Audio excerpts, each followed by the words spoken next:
Bismillahirrahmanirrahim. Assalamualaikum warahmatullahi taala wabarakatuh.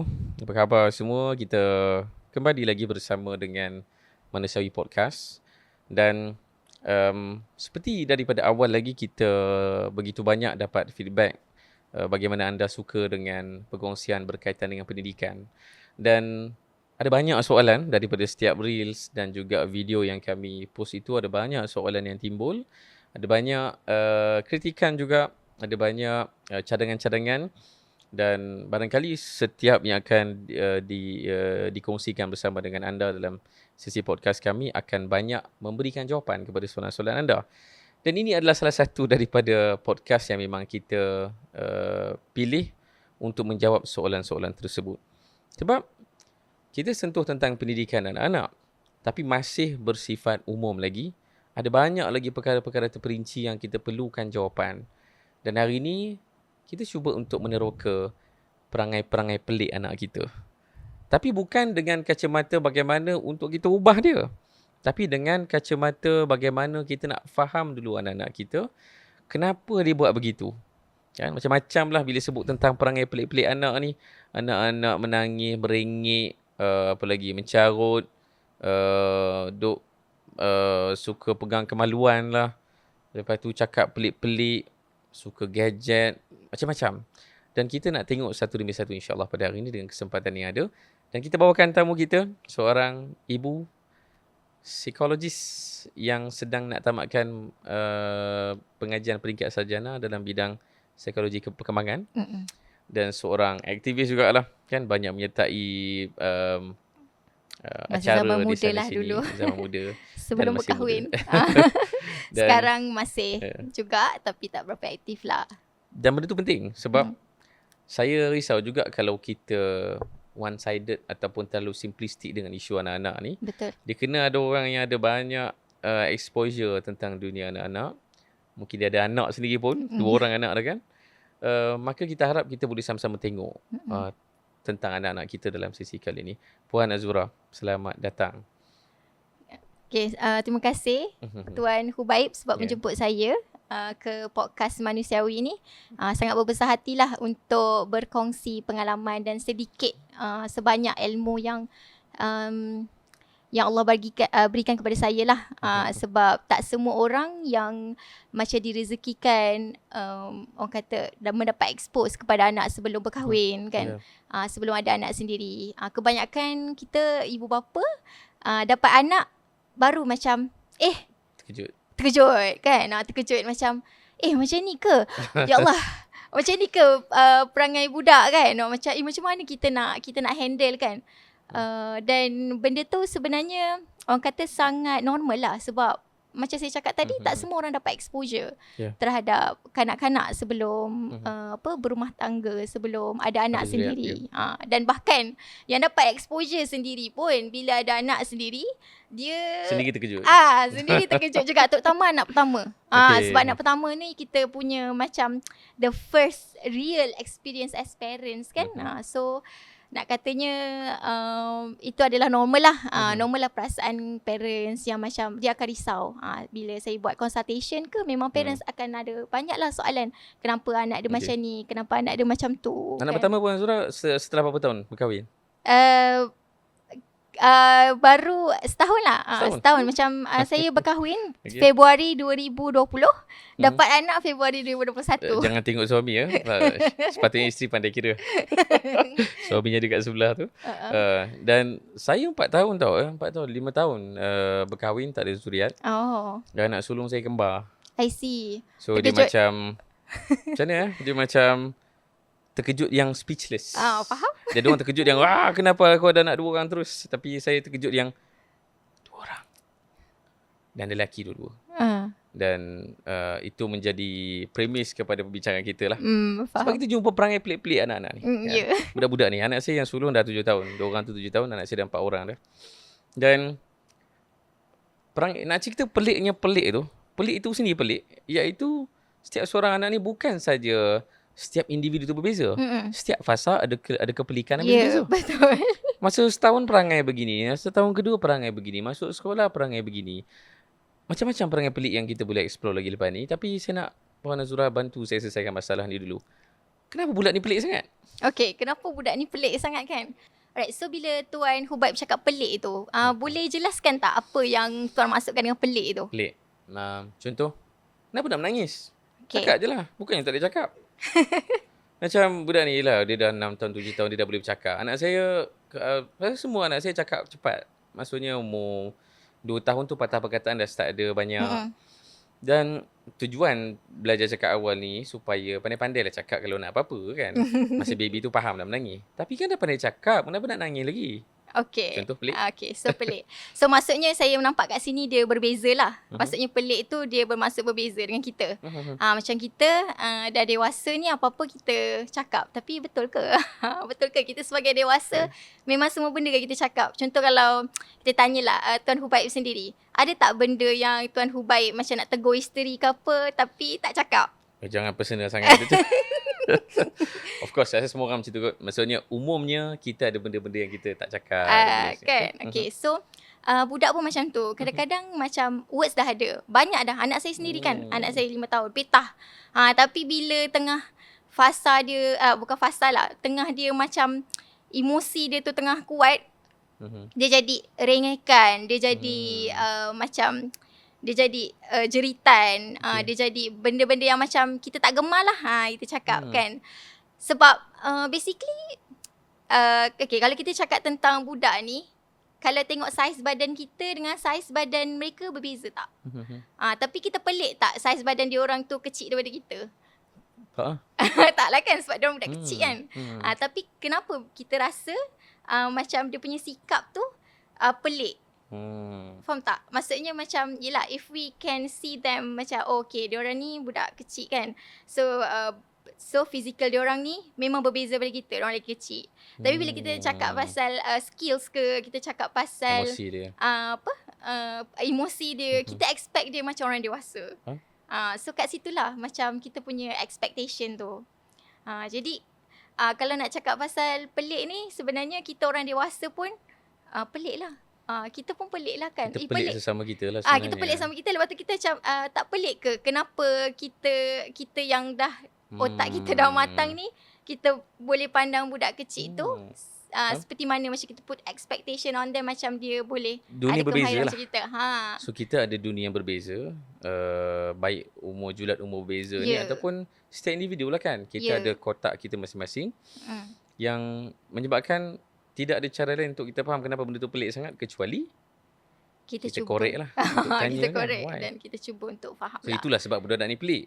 Sebab kita tak korek lagi siapa sebenarnya dia dan apa yang dia lalui kan. Dan saya rasa begini, saya berminat untuk bertanyakan soalan-soalan yang direct kepada isu lah. Kalau kita pergi kepada emosi tadi, sebab anak-anak kita merengek, anak-anak kita menangis, fasa awal kanak-kanak umur mungkin 18 bulan ke bawah, kita faham kerana kosa kata tak cukup kan, tak ada cara untuk minta makanan, minta minuman, minum susu ke apa, kecuali dengan cara dia menangis lah. Dia tak selesa, dia menangis. Dia tak boleh cakap, please tukar lampin saya kan. Dan fasa dia dah boleh bercakap, mungkin dah masuk tahun ke-2, tahun ke-3 kehidupan dia. Dia dah ada kosa kata, dia dah pandai bercakap, dia dah boleh make sense dengan apa yang berlaku di keliling dia. Tapi ada masanya dia akan banyak menangis juga. Betul. Secara relatif orang dewasa tak menangis banyak berbanding kanak-kanak lah kan. Maka macam mana kita nak masuk ke dalam alam kanak-kanak ni untuk faham kenapa dia menangis? Okay, so setiap tingkah laku ni dia adalah komunikasi. I mean like banyak kan yang macam kita dengar orang cakap behavior is a communication.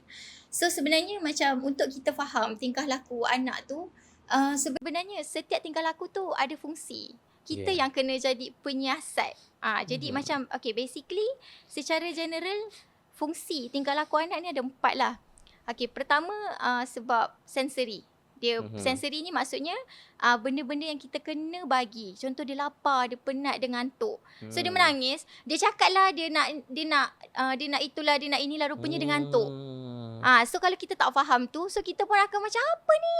Kan? Kita apa ni? So kita akan jadi marah kat dia. Sedangkan dia sebenarnya ngantuk.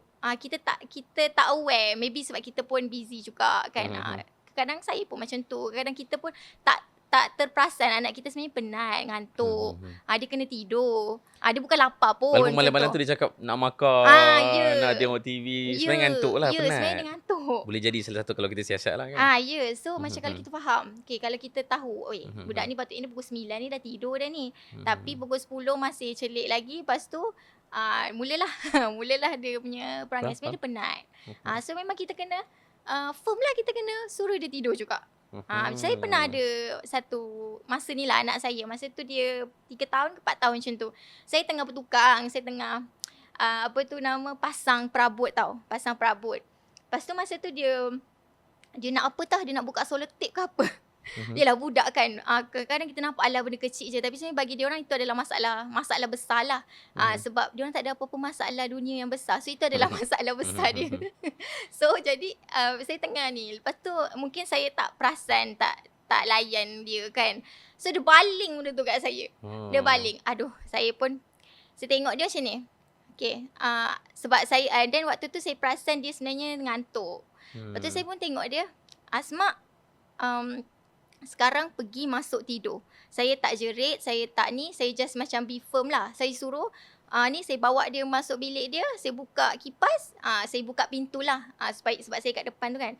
So, dia masuk bilik tu, dia nangis, lepas tu dia tidur. Lepas tu dia bangun tidur, dia cakap, ibu, Asma sorry tadi Asma baling barang kat ibu. Sebab Asma tadi penat, dia kata. So dia aware lah, sebab basically kita dah ajar dia pasal emosi, macam untuk dia aware pasal benda tu kan. So sekarang pun samalah. Tapi sekarang pun samalah. Sekarang dia dah 5 tahun.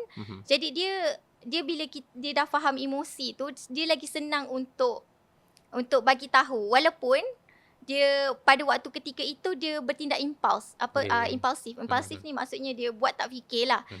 Emosi dia tengah kuat, lepas tu dia terus baling ke, dia terus gigit ke apalah. Tapi sebenarnya macam selepas itulah yang penting, waktu kita nak macam mana kita nak bantu dia, bantu dia. Macam kita make sense. Macam like, okay, it's normal kalau penat, buat apa, memang tiba-tiba rasa nak marah ke apa, but then kita guide lah. But then awak sebenarnya tak boleh baling barang. Sebab banyak nota ni hari ni saya nak buat ni. Saya rasa antara nota-nota awal yang saya nak ambil adalah kadang-kadang mak ayah terlupa yang kita lah sepatutnya take charge untuk bantu anak kita. Betul. Sebab kita selalu lepas geram kan. Tengok budak baling mainan. Saya pernah kena baling apa dengan anak saya. Sekejap nak fikir balik kederhakaan anak umur 5 tahun kan. Kesian budak-budak tu kan. Padahal mana ada dia faham pun dia buat apa. Ya, faham. Dia impulsif kan. Waktu kita label dia derhaka, kesian dia kan. Patutnya kita yang take charge. Saya tak ingat dah saya kena baling apa, tapi macam-macam ceritalah bab kena dengan anak ni. Tapi di situlah cabarannya, macam mana parent nak memastikan anak sendiri belajar sesuatu, untuk dia faham tentang why dia buat benda tu. Kan, sebab dia pun tak faham. Tapi tu baru nombor 1 kan, bukan sensory tadi. Ya, itu baru sensory. Saya takut saya buat tempat lain ni. So saya kena kembali ke situ. Jadi yang tadi itulah saya cakap, itu adalah situasi dia mengantuk. Dia maksudnya memang kita kena bagi dia tidur. There's nothing macam marah ke, rotan ke, tak jadi apa. Sebab dia buat benda tu sebab dia penat, dia ngantuk, dia lapar. Kesiannya anak saya. Saya tak naklah buka aib saya, tapi saya rasa kebanyakan parent bila tengok anak macam tu geram. Betul. Kan? Okay, tapi kat sini pun ada satu benda juga. Sebagai parent kita kena aware juga yang it's valid je untuk kita rasa benda tu. Sebab satu, dia kadang-kadang dia jadi auto respond tau. Okay, sebab saya bekerja dulu dengan special needs children. Saya pernah kena ni macam malu sikit lah, tapi dia tarik saya punya private part dekat atas tu, dia geram. So saya punya reaction waktu tu, saya tolak dia sebab dia macam rasa macam benda tu threaten kan. So tapi waktu tu adalah sebab kita nak baca boundaries kita dia ni kan. Tapi maksud saya adalah automatic respon ni kadang-kadang berlaku. Cumanya bagaimana kita nak repair selepas tu. Okay, contoh, saya pun pernah juga macam kita termarah anak kita lebih-lebih kan. Tapi yelah, manusiawi kan. Kita bukannya boleh jadi perfect. Emotion kita sentiasa stabil. Ada masa kita penat kerja, kita penat belajar, kita penat lah. Lepas tu anak pula Anak pula nak attention kita apa semua. So kita boleh overstimulate kan. Jadi proses lepas tu yang penting, kita minta maaf, kita explain kat anak. Yang ni lagi satu. Banyak parents rasa tak proper nak minta maaf dekat anak. Sedangkan okey saja, tak ada masalah. Sebab bila kita minta maaf kat anak tu, anak belajar yang kita ni pun ada kita ni manusia. Oh, my parents are not perfect. So bila dia besar, dia akan macam mak aku dulu tak adalah perfect sangat, nama je psychologist. Tapi mak aku dulu bila dia buat salah dia minta maaf. Macam tu. Saya stigma masyarakat kita bab tua muda ni kena mengaku sama-sama lah ya. Jangan saya seorang je mengaku supaya saya tak rasa bersalah ni. Sebab saya rasa dia ada satu stigma tentang menghormati mak ayah. Dan stigma ni maksudnya apa? Dia satu amalan dalam masyarakat kita yang dia ada asas yang betul. Tapi kita telah exaggerate benda tu sampai akhirnya dia melanggar benda-benda yang sepatutnya kita raikan. Contoh macam menghormati mak ayah. Kadang-kadang kita tafsirkan dengan mak ayah takkan salah. Betul. Contoh. Setuju? So kita tak nak tengok mak ayah kita sebab kita dengan mak ayah kita fasanya sudah berlalu untuk kita untuk kita berharap dan push lebih-lebih. Kita nak fokus kepada apa tanggungjawab kita, terutama kita sebagai parent ni kan. Dengan anak-anak. Saya pun ada persepsi tu. Dah awak yang balik mainan kat ayah kan. Awak balik mainan kat baba. Awak kena minta maaf kat baba lah kan. Kenapa baba pula nak kena minta maaf kan.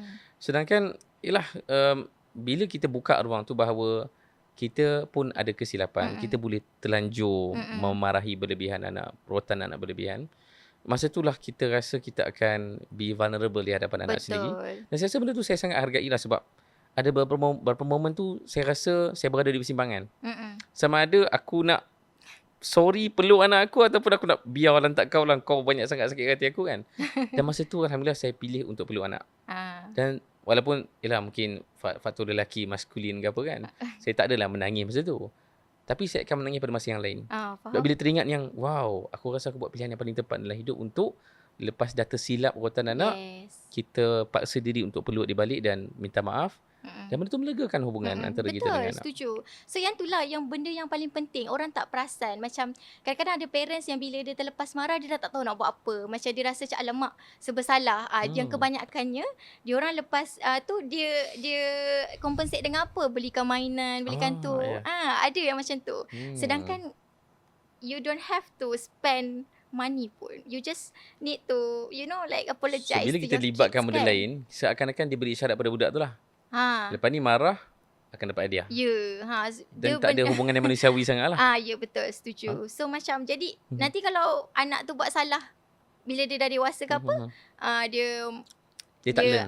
Dia tak ada, dia tak tahu nak buat apa. Dia macam benda minta maaf tu satu benda yang tak common. Tapi nak cakapnya menariknya, saya sendiri dibesarkan, parents saya minta maaf kat saya. Sebab lagi-lagi fasa remaja tau masa tu. So macam waktu tu fasa remaja kan, kita ni darah remaja, kita banyak je macam bertengkar dengan parents kita. Tapi macam dan of course pada waktu tu memang logik lah, mak kita pun jadi macam terasa marah apa semua. But then memang sama-sama minta maaf. Saya minta maaf kat mak saya, mak saya minta maaf kat saya. I think maybe yang tu adalah juga faktor kenapa saya tak rasa benda tu satu benda yang janggal. Susah nak dibuat. Faktor terima kasihlah kepada alhamdulillah dapat childhood macam tu kan. Parents saya. Sebab saya kata ni disclaimer untuk yang tonton ni. Sabar kita ada banyak lagi podcast nak buat ni sebab ini membuka satu lagi masalah untuk kita selesaikan dalam sesi yang lain tentang caregiver. Sebab saya rasa antara sudut pain point yang kita punya audience selalu bagi tahu juga adalah tentang hubungan dengan mak ayah. Yang itu bukan sesi di sini lah kita nak sembang tuan anak. Tapi saya tahu tadi dah sentuh beberapa. Nanti one day kita akan ceritakan tentang hubungan dengan mak ayah tu. Next, boleh cerita yang berbaki tu. Kita ada so, satu. Kita ringkaskan sedikit lah. So sensory. Yang kedua adalah sebab dia nak attention. So jadi bila kita nak attention ni menarik tau. Sebab anak-anak of course dia nak attention kita. So kadang-kadang dia buat sesuatu yang macam dia sesuatu yang kita tak suka untuk dapatkan attention kita. Banyak parents bila anak buat benda yang baik, dia tak notice. Oh bagusnya awak ni tolong buang sampah. Oh bagusnya awak ni tolong ibu kemas. Bagusnya awak ni tolong main dengan main dengan adik. Baik kan. Tapi bila anak buat salah, time tu lah kita nampak. Perasan tak macam contoh bila anak yelah buat sepak apa ni? Jadi benda yang dia dapat attention tu adalah benda-benda yang dia buat salah. So dia akan ada tendency untuk buat benda tu sebab dia nak dapat attention kita, because negative attention is also an attention. Macam tu. So gitulah. Kenapa susah podcast kali ni? Biasa podcast yang bertenang je. Sebab dia macam membongkarkan aib saya sepanjang podcast ni, saya rasa. So attention. Dan saya ingat macam ada momen yang anak-anak bawa lukisan pada kita. Dia lukis dah lah, tak cantik pun. Lepas tu tunjuk kat kita, Baba tengok ni dinosaur. Macam tulang apa takkan ada lukis. Tapi lah kita parent ada tendensi untuk anggap dunia kau ni langsung boring lah dunia kau ni. Faham? Dunia lukisan tak cantik, tulis pun terbalik-balik kan. Dan kita rasa tak ada rasa minat untuk tonton apa yang dia nak tunjukkan pada kita. Jadi sebenarnya tu yang led kepada Dia buat perangai lah. buat perangai lah kan. Dan sebab dia tak dapat attention. Dan bila dia buat perangai, Waktu dapat tu lah attention. kita dapat. So tu dia ulang balik. Ya, betul. Okay. Dengar So- tak semua? So macam jadi banyak parents juga tanya kat saya, jadi macam mana? So benda ni simple je, notice. Okay, selalu kan orang cakap caught you red-handed. Maksudnya kita nampak dia bila buat salah. But now caught them doing good. So dia akan ada tendency. Okay, contoh macam benda-benda simple. Macam anak saya sendiri hari tu dekat sekolah kan cikgu dah ambil gambar dia. Asma tolong teacher kemas crayon. So macam satu, yelah maksudnya macam satu benda yang saya appreciate lah. Sekolah dia buat macam tu kan. Dia notice benda-benda tu. Lepas tu ada satu hari tu anak saya balik sekolah. Saya cakap, ibu tahu tak Asma buat apa hari ni? Asma buat apa? Asma tolong teacher buang sampah. Maksudnya dia suka. Sebab macam bila dia tu kita cakap, bagusnya tolong teacher buang sampah. Allah suka. Maksudnya kita bagi attention kepada benda-benda yang dia suka tu lah. Tapi parents akan tanya, tapi takkanlah kita nak biar je kalau dia buat benda yang salah. Of course lah kita kena tegur. Of course kita kena tegur. Mazhar pernah dengar tak? Orang kadang sebut macam ni tau. Alah, nak perhatian je tu. Kadang respon macam tu pula. Lagi salah kan? Maksudnya, dah lah budak tu tak dapat attention ketika dia buat kebaikan. Dan bila dia buat satu benda yang buruk, merengek apa, kadang-kadang kita menyindir dia. Kita kata, ni nak perhatian lah ni. Which is itu yang kita kena buat. Tapi kita macam menyalahkan dia lagi. Maksudnya salah untuk minta perhatian. Okay, so macam kalau isu macam tu kan, anak merengek, sebenarnya kalau macam saya lah, sebab saya dah ajar dia macam mana dia nak request dengan baik kan. So maksudnya benda ni kita ajar bukan waktu tu bukan waktu dia tengah ni, waktu-waktu tenang, minta elok-elok. So kadang-kadang kita pun sebagai parent kita pun buat salah tau. Waktu anak kita panggil kita elok, ibu kita duk sibuk buat kerja kita apa semua kan. Lepas tu bila dia jerit ibu tau, baru kita nak pandang dia. So okay, tapi benda tu happens. Benda tu berlaku. Kat saya pun berlaku. Saya rasa benda ni, yelah, most parents pun mesti ada fasa-fasa macam tu kan. Waktu kita busy tu lah dia nak attention kita kan. So kalau berlaku macam tu, apa yang saya buat adalah saya pandang kat dia, Asma boleh tak Asma panggil ibu elok-elok balik, baru ibu bagi apa yang Asma nak lah, maksudnya baru ibu tengok apa yang Asma buat. So dia pun akan macam redo, kita panggil redo the scenario. So dia pun, okay, ibu tengok ni Asma buat apa. Lepas tu kita pandang, okay, terima kasih Asma sebab panggil ibu elok-elok. Lepas tu kita minta maaf, ibu minta maaf tadi masa Asma panggil ibu elok-elok, ibu tak dengar. Okay, tapi tak boleh lah panggil ibu jerit-jerit. So macam kita guide the behaviour tu. Sebab kadang-kadang kita lah yang salah juga kan. Dan bila mak ayah menunggu sungguh suara tinggi tu muncul, dia akan repeat dia punya behaviour lah. Sebab dia tahu yang kalau kuat baru dengar. Betul. Kalau slow tak nak dengar. Sebab budak-budak kan dia baru nak proses kan apa yang berlaku di keliling dia. So untuk mak ayah, please respon segeralah bila dengar suara yang slow-slow tu. Ataupun kalau you tengah buat kerja sebenarnya, boleh je. Okay, sekejap ya, bagi masa sekejap. Nanti lepas ibu dah siap, terus pergi dekat awak. So lepas kita dah siap, terus pergi kat dia. Ataupun kalau budak ni dia tak tahu masa kan, dia tak ada sense of time. So kita letak timer lah. Saya memang letak timer. Okay, lagi 5 minit. Lagi 5 minit ni timer ni bunyi, nanti ibu pergi kat Asma. So dah bunyi, ibu dia akan, walaupun saya tak siap kerja ke, sebab dah janji, kita kena attend dia. Macam tu. Banyak ni nota yang best ni, letak timer kan. So kena ada jam yang proper lah dengan alarm kan. Supaya budak-budak faham yang kehidupan dia, kalau dia untuk dia empathy pada Yes, kita, kehidupan kita betul. bergantung pada masa kan. Mm-mm. Dia sentiasa ada masa untuk masak, ada masa Mm-mm. untuk fikir urusan rumah, Mm-mm. kerja Betul. lagi. So bila ada jam tu dia tahulah jam ni boleh panggil Mm. ayah. Mm-mm. Ayah Mm-mm. free masa ni. Sebab Mm-mm. saya pun kalau Puan Azura tak kenal saya punya rutin saya ni agak bukanlah random. Tapi waktu-waktu yang kadang-kadang kritikal tu kadang-kadang saya tak ada. Kadang-kadang Faham. ada jemputan ke berceramah ke apa kan. Dan budak-budak of course lah attention dia nak masa tu. Betul. Walaupun petang tu dah penat Mm-mm. berpulas dengan dia main basikal ke apa. Tapi of course lepas maghrib tu lah nanti dia nak cari baba kat mana. Mm-mm. Mm-mm. Kan. Mm-mm. Tapi antara struggle saya tiap hari adalah itulah macam mana untuk fahamkan diorang bahawa jam sekian baba dah tak ada.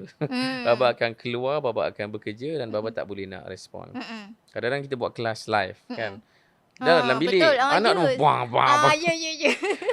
Apa respon terbaik pada anak kita Okay, kalau dalam so keadaan kalau tu? macam tu sebenarnya apa yang boleh buat lah, ni letak je macam okay sampai pukul, kalau ada isteri lah, isteri boleh assist lah. Okay, isteri cakap dekat anak, baba waktu ni ada kerja. Okay, sampai pukul contohnya 9 malam. Okay, lepas pukul 9, tapi letaklah macam timer yang berbunyi supaya lepas 9 malam tu baru dia boleh cakap dengan kita.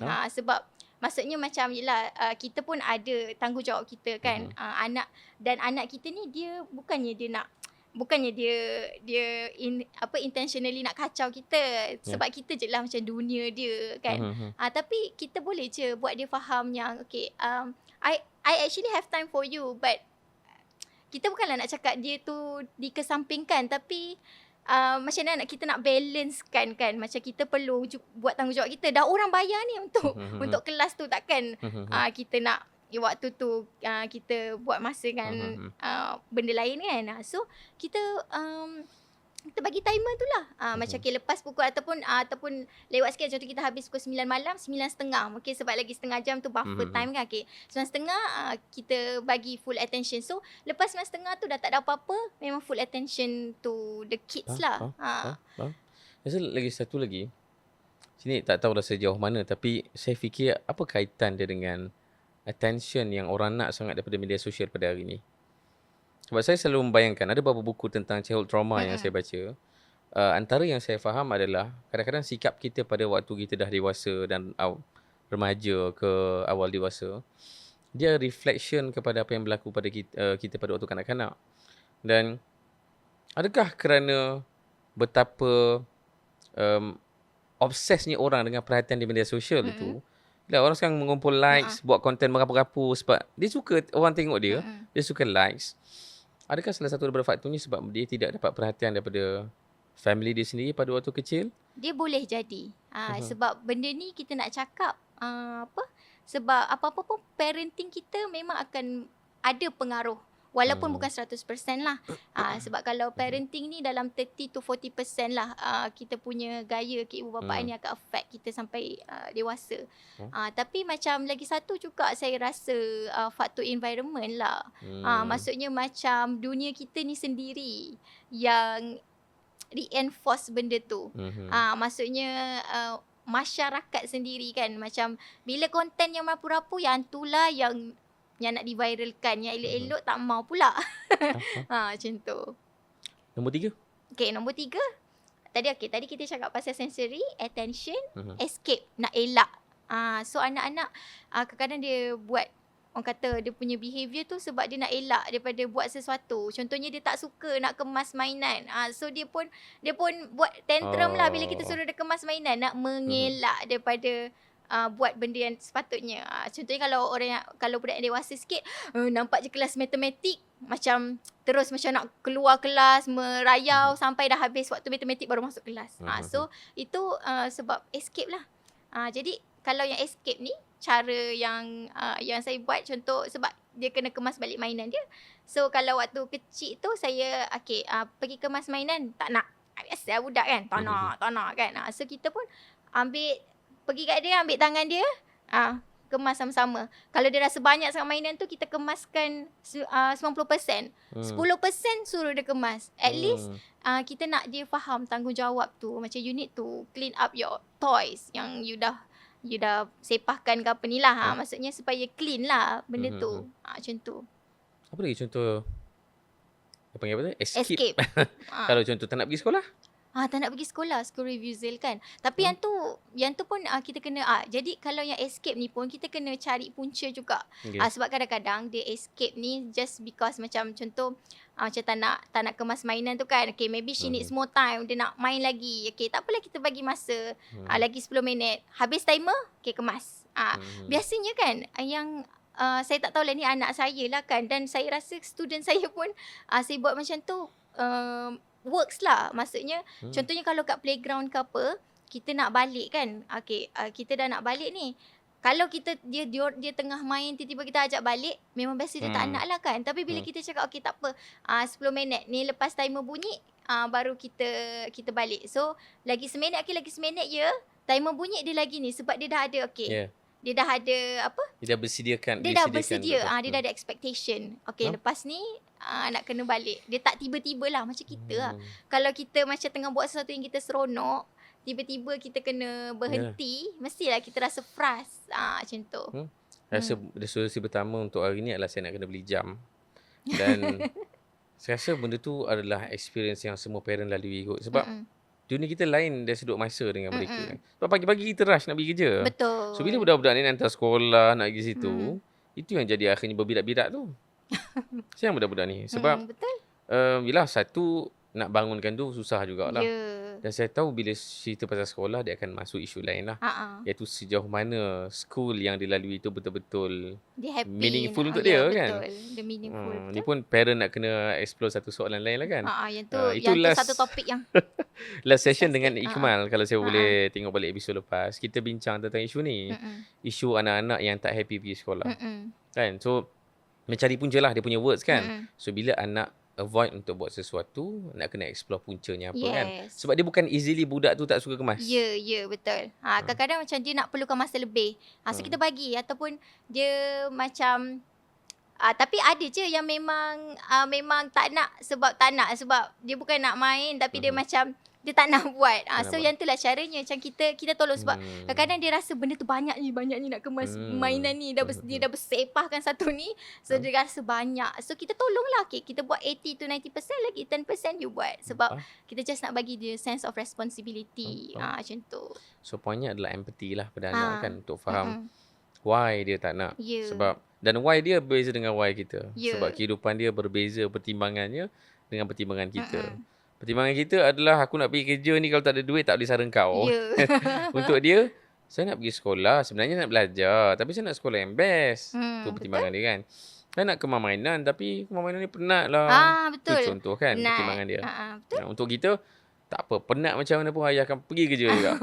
Sebab ayah nak sara kau kan. Okay, faham perempuan? Okay, nombor 4 adalah nak sesuatu lah. Nak sesuatu biasa kan. Pergi ke jalan kat toy shop. Dia nak nampak mainan dia suka, dia tak dapat, dia tantrum. So macam mana nak attend kepada benda tu? Saya biasanya saya buat ni dululah, before pergi tu kita dah remind dulu. Okay, kita nak pergi sini. Tapi hari ni tak ada beli apa-apa Okay. Tapi kadang-kadang budak kan sampai je alamak nak lah. Lepas tu kita remind dia balik lah. Tadi kan dah janji kita tak ada nak beli apa-apa hari ni. Tu satu. Okay, yang tu untuk prevention. Kalau contoh waktu tu juga dia menangis, kita bawa je lah dia balik. Sebab dan sebelum tu memang kita dah remind dia. Okay, kalau awak macam guling-guling sebab nak something, tapi kita dah janji kita tak beli, kita balik terus. So do as you say. Memang kita bawa dia balik. Dia akan nangis kat kereta, tapi tak apalah, biarlah dia. Dia nampak lah prinsip tu kan. So dia nampak consequence. So dia nampak sebab kebanyakan parents dia ugut je, dia tak buat. Dia tak buat. Okay, contoh. Sebab ugutan tu teruk sangat. Betul. Itu satu hal juga. Sebab saya rasa kadang-kadang parent dia ingat budak-budak ni tak pandai kot. Sebab saya pun kadang ada pandangan macam tu lah. Budak dia bukan ingat pun. Setakat saya hidup ada nampak orang ni, semua benda kita cakap dia ingat. Dia ingat, betul. Takkan pernah lupa. Pelik budak-budak ni. Apa je benda yang paling dia ingat? Umur masa dia, kita ingat budak ni umur 2 tahun tak ingat apa kot. Tapi dia ingat lagi tahu tempat yang saya jalan dengan dia, tempat saya main dengan dia. Dan dia masih ingat lagi janji-janji saya. Janji manis. Betul. Semua ingat. Janji manis yang tak ditepati tu paling dia ingat. Habislah. So, sebab kadang-kadang kita kita macam yelah sebagai parents kan kita nampak macam benda kecil je kan. Kita tak tepati janji tu apa. Tak tepati janji. Tapi actually benda tu besar untuk anak kita. Walaupun anak akan kenang. anak-anak sebab dia mak dengan ayah aku dah janji macam ni tapi dia tak fulfill. Tahu tak, saya terus teringat Nabi SAW pernah sebut tau. Dulu masa belajar pasal hadis Nabi ni, kita selalu rasa yang macam, okeylah Nabi tu Rasul sampaikan kebenaran. Tapi kadang-kadang dalam bab-bab yang terperinci macam ni, kita macam tak fikir, takkan Nabi sebut kot. Pada satu hadis Nabi kan, Nabi sebut apa tau. Ada seorang sahabat ni berjanji dengan anak dia untuk beli sekian-sekian barang. Nabi kata, kau kena beli. Kalau kau tak beli, kau khianat anak kau, dosa. Sampai tahap tu. Maksudnya, menarik sih, perhatian Nabi SAW. Nanti kita akan dengar. buat satu podcast khusus untuk pendidikan Nabi ni. Saya pun tak tahu nak nyebut siapa. Harap Ustaz Azlan free. Tapi saya memang ada banyak sangat material yang saya harap dia boleh share dekat ruang podcast ni. Ada banyak hadis Nabi SAW tentang pendidikan yang very powerful. Wow. Sebab Nabi anggap tipu anak kecil dosa. Ya. Sebab kita anggap, alah anak sendiri kot. Betul. Kita yang jaga dia. Takkan berdosa. Kan? Dalam kau tu kalau buat salah, nanti ayah kena. Tiba-tiba aku pula nak kena berdosa kalau tipu kau. Padahal tipu tu untuk mendidik. Kita persepsi kita macam tu. Tapi Nabi cakap, no, jangan tipu anak. Tipu anak adalah khianati anak tu. Wow. Kan? So very powerful. Dan of course kalau nak gabungkan dengan banyak lagi cerita lain dalam sirah, dalam hadis Nabi SAW, sebenarnya apa yang kita bincang berawal tadi, dia sangat sama dengan apa yang Nabi guide. Ni saja berseluruh dululah. Nanti kalau kita nak perhalusi, kena ada sesi lain. Dah habis belum 4 ni? Okay, dah cukup. Habis kan? Sensory, attention. Dia nak escape dan nak sesuatu. Okay, so ada 4 benda. Tak payah hafal pun saya rasa dia adalah realiti yang kita lalui tiap hari. Tapi cuma dia lebih tersusun lah kan. Tapi kita nampak banyak tadi, daripada yang Puan Azura sebut tadi. Ada satu stigma masyarakat kita tentang perangai tak baik anak ni. Kita suka untuk respons dengan cara hukum. Betul. Rotan dengan masyarakat Melayu ni dia macam bagi au dan tebing lah. Dan bagi pinang dia belah dua. Kalau tak ada rotan, itu bukan ASEAN parenting lah. Kan? Tapi letak tepi sekejap dari sudut agama semua tu, saya nak tengok dari sudut psikologi perkembangan. Sejauh mana sebenarnya rotan ni efektif, baik, sihat, berkesan kepada anak? Okay. Sebelum saya jawab soalan tu, saya nak share sikit lah. Tahu tak, atuk saya pernah pesan kepada mak saya satu benda. Dia kata, jangan simpan rotan kat rumah. Kalau kau guna rotan, nanti kau naik setan. Okay, so bila saya macam cerita kat kawan ke apa kan, dia orang macam wah, sebab saya tak, kat rumah saya tak pernah ada rotan. Dan atuk saya pun memang tak gunakan rotan lah. Tapi tak adalah bermaksud anak tu tak boleh berdisiplin kan tanpa rotan. Okay. Okay, jadi bila kita cakap pasal rotan ni, dia ada satu polemik yang sangat besar lah kan. So bila ada isu je pasal budak, saya perasan tau, saya ada isu, ni sebab budak tak kena rotan lah ni. Kalau kena rotan mesti jadi orang. Saya macam benda tu sangat simplistik. Sebab saya boleh cakap saya jadi je orang, saya tak pernah kena rotan pun. Saya pun tak pernah kena rotan. Saya kena rotan dengan cikgu sekolah. Tapi mak ayah saya tak kena rotan. So like I mean benda tu satu kita panggil pengherotan lah. Satu cara berfikir yang herot lah. Kan macam it's like rotan tu magic pula. Rotan ataupun apa-apa hukuman, dia tidak akan memberikan long term benefit kalau anak tu tak tahu kenapa dia tak boleh buat. Ataupun yelah dia tak tapi boleh buat secara satu instant anak tu bertukar masa tu lah. Yes, kan? Yes. So dia instant punya dia magic punya, lah, instant. Instant. Tapi dia takkan kekal. Yes, dia takkan kekal. Okay, sebab pernah je ada macam budak-budak yang kena rotan ni, bila kena tanya, dia orang tak kisah pun, tak lut pun rotan tu dah tak lut. Rasa macam bila tanya macam sakit ke tak dah, dia orang dah tak rasa sakit. Lepas tu dia orang rasa macam memanglah saya kena rotan sebab saya nakal. Dia orang dah jadikan tu sebagai self concept dia orang. Okay, aku nakal, so aku patut kena rotan. Aku degil, aku patut kena rotan. So itu adalah satu benda yang macam sedih lah bagi saya. Sebab macam kanak-kanak dia berfikir bahawa diri dia tu, dia melabel diri dia tu sebagai degil, sebagai nakal, maka dia pun layak kena cubit, kena rotan, kena pukul. Sedangkan dia pun tak faham why. Ya, sedangkan dia pun masih dia pun tak faham. Macam dia pun tak faham. Dan benda tu sebenarnya tak ada connection tau. Like okay, kalau anak you buat buat something dia kena rotan, macam benda tu tak make sense. Okay, contoh tertumpahkan air. Ada saya pun macam terkejut jugalah. Ada macam nak tertumpahkan air, parents boleh jerit macam macam satu kesalahan besar, padahal you can teach them problem solve. Dah tumpah air, so nak kena buat apa? Kena lap. Okay, kau pergi ambil. Simple je, settle je kan benda tu. Tapi some parents, benda tu satu benda yang sangat besar, which is sangat sad lah. Kalau untuk saya rasa benda tu sangat sedih lah. Apa yang berlaku dekat minda anak-anak bila dia kena rotan? Apa yang berlaku dia akan faham benda tu apa? Saya dia kalau saya tak boleh lah membaca minda anak kecil kan, tetapi macam tadi saya cakap, bila anak tu dia kena rotan, lepas tu dia label diri dia sebab maybe dia dengar orang cakap sebab apa, awak ni malas. Ya, parents ni bercakap lah. Yelah. Awak ni malas, tak belajar, main je. So, yang tu dah jadi self concept dia. Kalau dalam psikologi kita panggil self fulfilling prophecy. Bermaksud maksudnya apa tahu?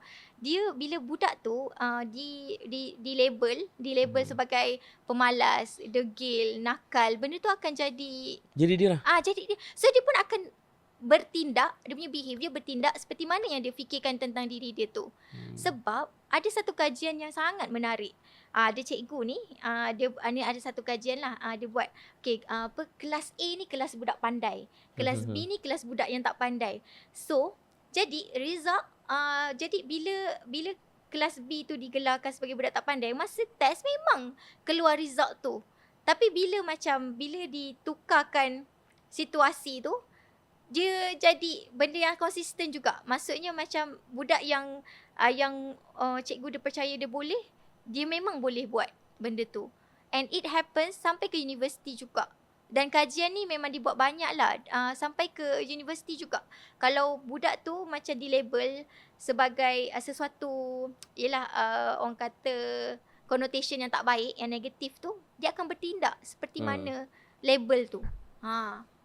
Ni belum sebut tentang trauma lagi sebab dia akan menanggung benda tu selama-lamanya kan? Ya, dia akan, dan benda tu kena yelah sesiapa yang mengalami ni memang kena pergi berjumpa dengan terapis lah supaya boleh nak heal benda tu. Of course it takes a lot of time and effort lah. Saya rasa kita sebagai parent kan, saya tak tahulah Puan Azura dan Abu berapa banyak lepas geram kat anak ni. Tapi sebagai manusia saya mengakui yang ada masanya saya pun kadang terlepas. Sama je. Tapi paling best adalah pertaubatan tu kena terus berlaku lah. Kan? Betul. Sebab saya tahu parent-parent yang dengar ni mungkin macam, ya Allah, kena rakakah aku kerana rotan anak selalu kan. Tapi sama macam saya sendiri peribadi, saya tak rasa ni aib pun. Kerana bila kita terlepas tu, dia telah berlaku. Ya, setuju. Dan kita tahu je impact buruknya apa, risikonya apa. Sebab trauma ni dia akan kesan lama kan. Saya pernah jumpa seorang yang kaitkan solat dia dengan rotan. Ya, yang tu yang paling sedih. Sedih kan? Sebab dia selama-lamanya sampai sepanjang hayat dia, bila nak solat dia terkenang kena rotan banyak tu. Dan kita pula masyarakat kita sangat, sorry sebut perkataan ni, obses dengan cepat. Terutama cepat baca Quran, cepat solat. Kita sangat suka benda yang cepat. So bila anak tu dah 5, 6 tahun tak solat lagi.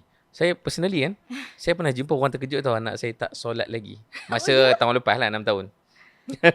Sebab masa tu saya solat, yelah kat surau semua kan. Saya ni adalah ustaz. Kalau siapa yang tak tahu, saya ustaz. So saya solat, anak saya berlari kat belakang. Tu je mata, ustaz tak solat lagi ya? Belum. Maksudnya tak solat secara konsisten lah. Kan? Dia bukan tak tahu solat tu apa, dia bukan tak pernah solat, cuma tak konsisten lah. Kan? Main faham. Kan. So saya macam tertanya-tanya, ke situ ke dia punya persepsi, iaitu kalau 6 tahun tak solat lagi, sudah sangat lewat. Dan kena rotan. Apatah lagi baca Quran. Sorry nak sebut, anak saya tak rasa ni aib kerana saya rasa ini adalah bahan pendidikan saya juga. Saya selalu sebut yang anak saya sekarang dah 7 tahun.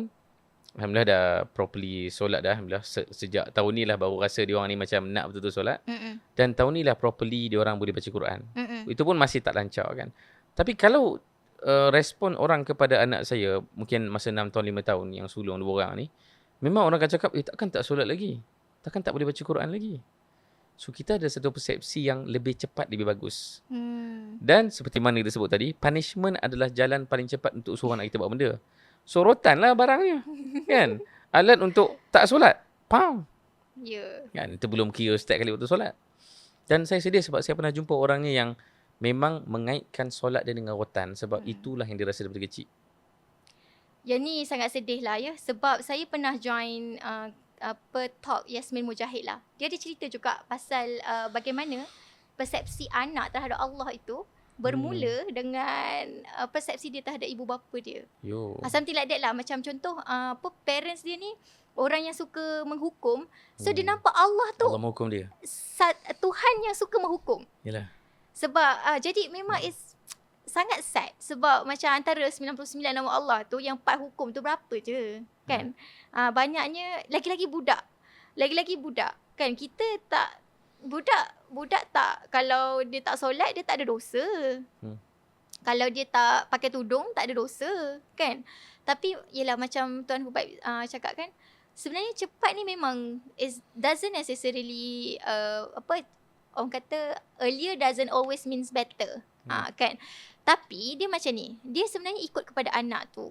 Kadang-kadang macam anak saya sendiri, dia 4 tahun dia dah boleh membaca.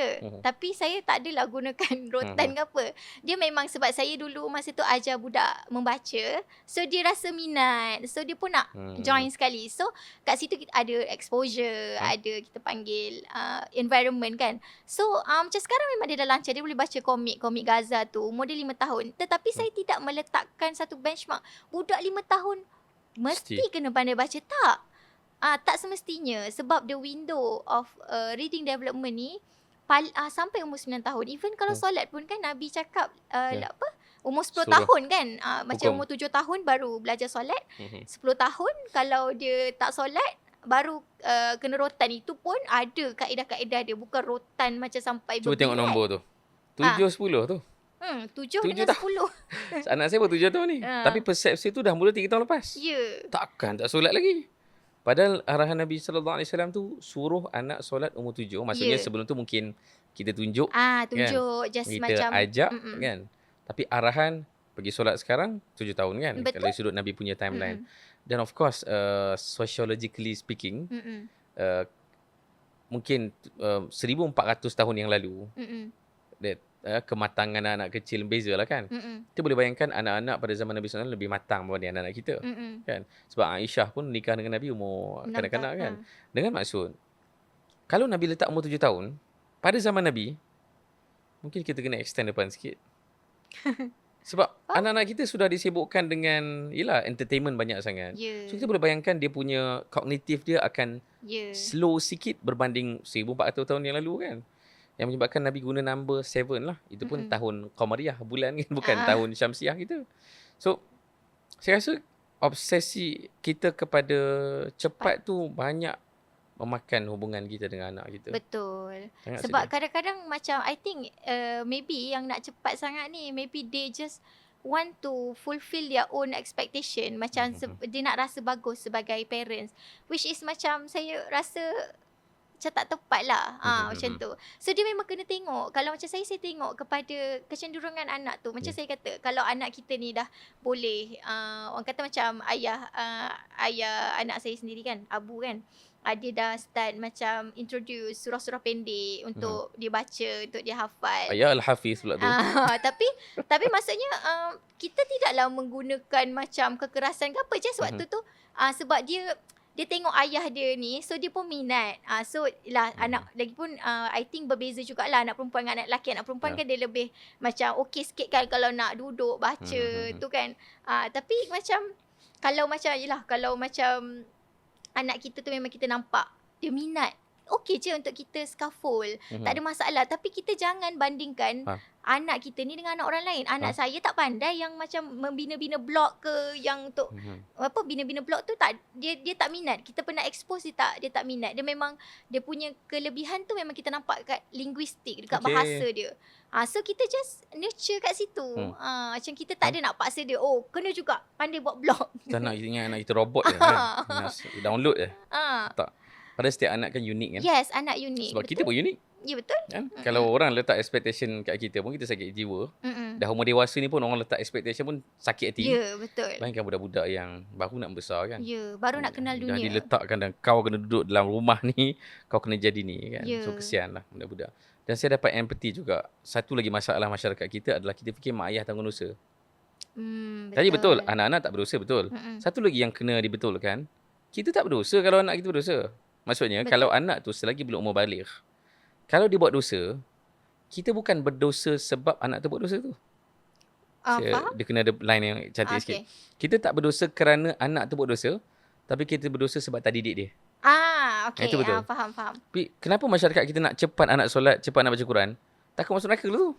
Oh, ya ke? Yelah, sebab kita Okay. takut kita berdosa. Faham. Sebab anak tak faham. solat kan? Mm-mm. Kita duk fikir anak ni dah umur 7 tahun. Setahun berapa rakaat tinggal ni? So, subuh tadi baba berdosa. Zuhur tadi baba berdosa. Sebab nak tak solat kan? I see. So, mungkin sebab tu, dan memahami masyarakat kita punya psyche tentang kenapa nak cepat sangat solat baca Quran. Sebab mungkin kita rasa kita berdosa kalau nak tak solat. Padahal tak. Betul. Mana berdosa? Kita berdosa kalau tak didik. Ya, true. Anak tu pun sendiri hanya bila dia cukup syarat wajib solat tu kan. Kena balighnya kan dengan segala segala syaratnya lah kan. Dia dah sampai fasa dia akil kan. Barulah dia boleh menanggung mukallaf tu. Betul. Kan umur dia baligh lah mungkin belasan tahun. Tapi kenapa kita nak cepat? Sebab kita rasa berdosa. Sebenarnya tak. Supaya mak ayah semua tahu tak berdosa kalau anak buat maksiat pada waktu dia sebelum balik, sebelum mukallaf. Okay, saya baru, yang ni saya baru tahulah daripada Tuan Hubaib, sebab saya tak pernah pun terfikir pasal dosa tu. Sebab kan Saya macam yes. cara saya macam cakap dekat anak saya, contoh kan, kalau macam dia buat sesuatu yang contoh benda senang macam skrin lah. Kadang-kadang dia minta lebih ke apa kan. Saya cakap, tak boleh. Sebab apa? Screen time. Tak boleh.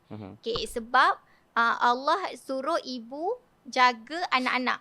Kalau ibu bagi Asma tengok lebih, maksudnya ibu tak jaga, nanti Allah tanya ibu. Allah tak marah dekat Asma. Macam tu, something like that lah. So saya macam bila saya bagi sesuatu dekat anak saya ni, saya cakap sebab Allah suruh ibu jaga, ibu didik. Just betul. Kan, betul tak? So yang tu adalah cara saya explain dekat dia. Sebab saya cakap awak tak dosa, awak tak ada Allah takkan marah awak kalau awak ni, tapi Allah marah ibu. Kenapa awak saya macam saya bagi kenapa awak bagi anak awak tengok skrin lama-lama? Macam Ni tu lah. framework yang betul. Sebab yang salahnya adalah parent fikir dia berdosa sebab anak tu berdosa. Sebab anak kita, na'udzubillah, kita harap anak kita jadi anak soleh lah kan. Kalaulah dia anak yang jahat, sepanjang dia membesar, sebelum dia mukallaf. Mukallaf kan waktu yang dia dah balik, dia kena tanggung dosa sendiri kan. Dia bertanggungjawab atas diri dia sendiri. Sebelum dia mukallaf, semua dosa yang dia buat, parent tak tanggung. Parent tak tanggung. Persepsi kita adalah parent tanggung. Sebab tu parent ni tergesa-gesa nak anak baik. Okay. Kita nak cepat. Kalau dia buat salah terutan sebab kita tak nak dosa kan. Sebab basically macam fear based lah. Maksudnya macam fear based. Macam parent tu sendiri betul. rasa takut. Betul, takut dengan dosa. Okay. Yang tu satu input yang sangat menarik lah. Dan sebab saya baru tahu pasal benda yang betulnya adalah kalau kita tak didik, itu yang salah. Itu yang berdosa. Ini yang salahnya adalah kalau anak tu dah buat dosa, kita tak pilih jalan yang paling betul untuk didik dia. Ya, true. Tak tahu pasal ni lah. Kita tak faham pasal ni. Sesi kita, podcast kita ni nak memahami apa yang berada di minda anak kan. So, bila kita sebut tentang isu-isu anak ni, segala kejahatan anak, segala perangai pelik anak ni, ideanya adalah untuk kita masuk ke dalam minda anak dan memahamilah supaya kita tak buat pendidikan yang salah. Betul. Kan? So apa yang kita perlu risau sebenarnya adalah takut didik cara salah tu je. Bukan takut berdosa sebab anak tu berdosa. Ya. So walaupun dia solat lewat, walaupun dia mencarut, tapi selagi mana kita mendidik dengan cara yang betul, kita tak akan tanggung dosa. Betul. So ini idea yang saya nak push lah. Supaya parent faham. Kita tergesa-gesa tu sebab kita takut masuk neraka. Padahal masuk neraka sebab tak didik anak. Bukan sebab anak tu buat dosa ketika sebelum dia mukallaf. Sebab yang tu satu menarik juga. Sebab sebab saya rasa yang saya faham, anak-anak tak ada dosa sebelum dia balik tu. Dan memang saya pun faham seperti mana Tuan Hubaib faham lah. Maksudnya memang kita, sebab kita punya tanggungjawab. kita akan dipersoalkan atas tanggungjawab kita, bukan hasil. Yang ni bukan hasil. Nak cakap ni juga, okay, hari tu saya dekat track ada parents tanya, dia cakap yang buat yang parenting jenis tak marah, tak tak tengking, tak rotan ni, anak-anak macam mana, anak-anak jadi macam mana ya?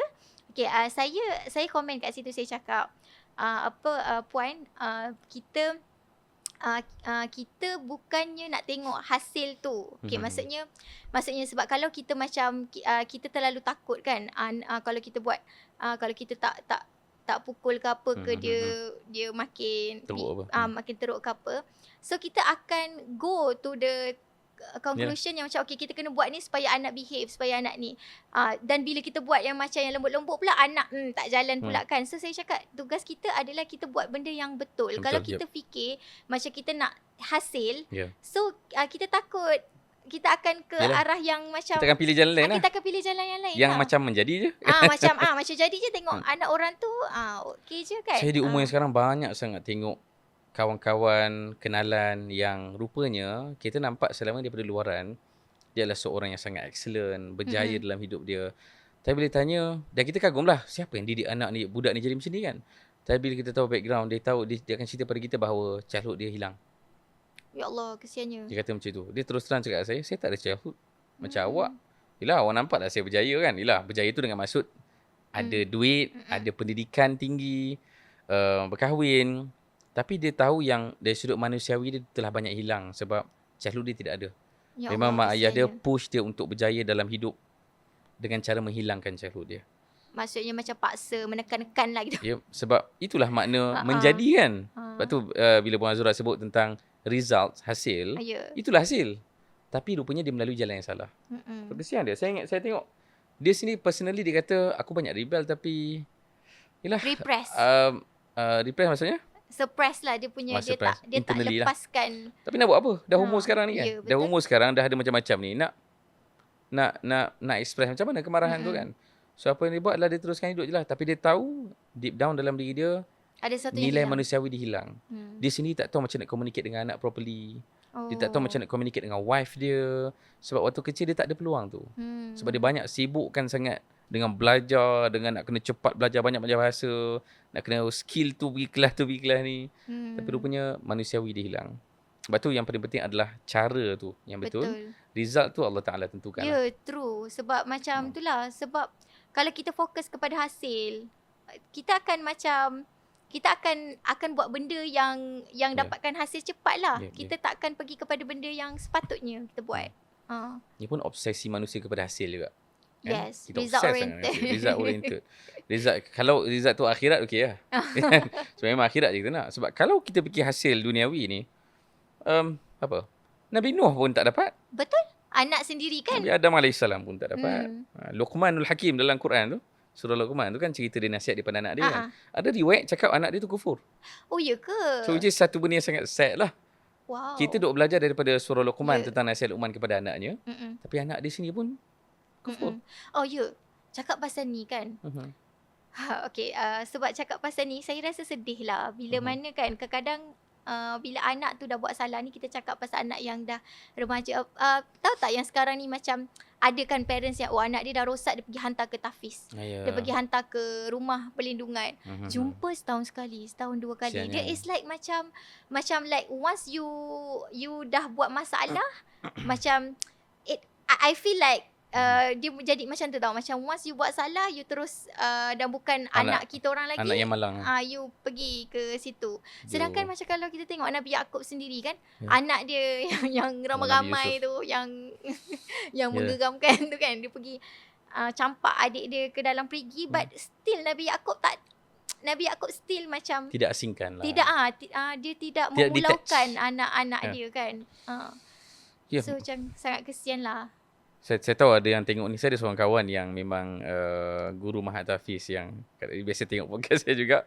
Saya tahu ada beberapa episod tu menyentuh tentang Mahat Hafiz, dan saya rasa ilmu ni penting lah untuk kita sama-sama faham. Kadang-kadang saya tengok anak-anak yang dilepaskan Mahat Hafiz ni, saya selalu jumpa budak-budak ni, kadang saya tanya, umur 8 tahun dah masuk Mahat Hafiz, duduk asrama kan. Saya tanya, okey ke? Kadang-kadang budak tu ada story di balik tabir yang kita tak tahu. Tapi ambillah dari sudut ilmu saja. Tak mau fokus kepada mana-mana orang yang saya pernah jumpa pun. Tapi saya tahu deep down dalam diri dia, bila saya tengok dia main dengan anak-anak saya tahu dia rindu waktu bermain. Bila masuk Mahat Tahfiz, dia akan banyak belajar kan. Menghadap kitab dan sebagainya. Which is bagus. Tetapi how compatible benda tu dengan budak umur 8 tahun, 7 tahun. Betul. Sebab saya tengok, sebab anak saya tiap petang bawa anak-anak main dekat taman. Kadang jumpa dengan budak Mahat yang umur bayi anak saya. Dan bila main bersama tu, lah kau sebenarnya budak lagi. Ya, Sebab betul. tengok macam kau ni macam dah selalu, sebab selalu nampak solat dia selalu saf depan solat, kadang baca Quran bagi bagus daripada anak saya. Tapi bila main kita tahu dia adalah kanak-kanak sebenarnya. Betul. Kesian Setuju. sebenarnya dia memerlukan hak childhood yang mungkin secara umum kadang-kadang parent fikir no, childhood ni tak Islamik untuk diraikan sangat. So kita kena hantar anak tu pergi belajar Quran cepat-cepat supaya awak masuk syurga dan saya pun masuk syurga sebagai parent. Ya, menjadikan So, anak kita ada. sebagai trofi. Patutnya parents lah kena usaha sendiri nak masuk syurga. So ini satu sudut yang menjadikan. Boleh tak kita ambil topi lain? Habis Boleh. ni masa kita. Konon-konon je buat soalan dekat Puan Azura macam-macam kan. Sebab ada banyak lagi benda yang berlaku dalam rumah tangga kita. Saya buat satu masalah lain. Anak-anak yang mencarut dan perangai pelik-pelik ni. Sebab anak saya umur 7 tahun baru masuk sekolah dan dia lebih expose lah kepada macam-macam jenis manusia. Yalah, semua setiap budak-budak pun macam tu kan. Dia berkembang, dia tengok konten, akhirnya dia ulang. Semualah 6-7-nya, segala perkataan pelik-pelik mencarut, dia dah mula start sebut. Kadang ada figure of words yang dia sebut tu, pernah dengar tak orang sebut fa? Dia bukan mencarut FUCK tu. Jadi fa. Saya dah fikir kat mana budak dia dapat. Waktu saya tengok konten-konten yang semasa ni, dia pakai Ni voice voice, yes. Okay. Sekadar untuk efek lah kan. Dah budak-budak jadikan benda tu perkataan yang berbahasa-basi dekat sekolah kan. Anak saya balik sekolah tu, fa benda fa ni. 6-7 semua tu kan. So, apa yang berlaku pada anak-anak bila dia buat benda yang dia dapat daripada sesiapa tu, termasuklah mencarut, termasuklah benda brain rot ke apa yang berlaku pada dia? Okay, so anak-anak ni, dia sebenarnya secara general lah, manusia ni dia belajar daripada persekitaran kan. Jadi macam kalau anak-anak tu dia tidak ada tapis, dia tak ada filter yang sepatutnya, so dia akan absorb semua benda tanpa memikirkan apa-apa kesan lah. Cakap pasal mencarut ni, saya pernah lah satu masa anak saya, dia tanya saya masa tu kat dalam kereta, "Ibu, rogom tu apa?" Masa tu dia cakap rogom. Rogom tu apa? Rogom tu apa? Tak, sebenarnya budak tu cakap rogol lah. Okey, tapi saya tanya balik anak saya. Cakap, Asmat dengar dekat mana? Sebab saya nak faham konteks. Saya nak faham betul ke perkataan yang dimaksudkan tu adalah apa yang saya faham kan. Saya tanya, Asmat dengar kat mana? Ada kawan cakap dekat playground. Okey. Dia cakap macam mana? Dia cakap dengan gaya marah ke? Dia cakap biasa-biasa? Dia cakap macam ni. Apa ni? Ni nak kena rogom ke? So waktu tu saya cakap, okey, maksudnya dia sebenarnya cakap perkataan yang tak sepatutnya lah, kan. Okay, so saya cakap dengan anak saya kata, yang tu perkataan yang tak elok tu maksudnya orang nak buat jahat. Perkataan tu adalah perkataan yang orang nak buat jahat, sebab kita nak explain lebih-lebih pun usia dia tak sampai yang dia boleh faham kan. So saya cakap lah, jadi perkataan ni tak elok, kita tak boleh cakap. Jadi kalau Asmat dengar, Asmat kena bagi tahulah ke orang tu, tahu jangan cakap lagi benda ni. Macam tu. Okay, so yang tu sekali tu je. Jadi that was the first and the last time she asked. Sebab kita explain secara yang sepatutnya lah. Sebab ada parents kadang-kadang bila dengar anak mencarut ke apa, kita bersikap reaktif. Sebab which is understandable. Sebab mana pula dia cakap benda-benda tak elok ni, cilikan dia apa semua. Saya faham. Orang kata dia punya rasa marah tu sebab kita rasa macam siapa yang rosakkan anak siapa yang rosakkan anak kita ni kan. Tapi macam mana kita nak, bagi saya lah, macam mana kita nak explore ataupun kita nak bantu anak kita tu adalah kita bertanya dengan nada curious. Sebab pernah kawan saya ni, anak dia cakap, itulah Fa ni kan. Lepas tu dia macam, dari mana dia belajar ni? Tapi bila dia tanya, rupanya anak dia tengok Fox.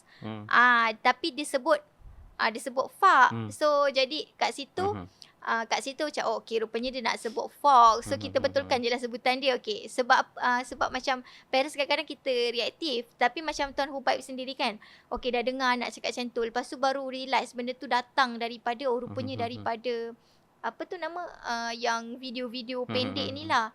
Jadi bagi saya, okay, jadi apa yang Tuan Hubaib buat lepas tu? Apa yang Tuan Hubaib cakap kat anak ke ataupun macam mana? Risaunya saya.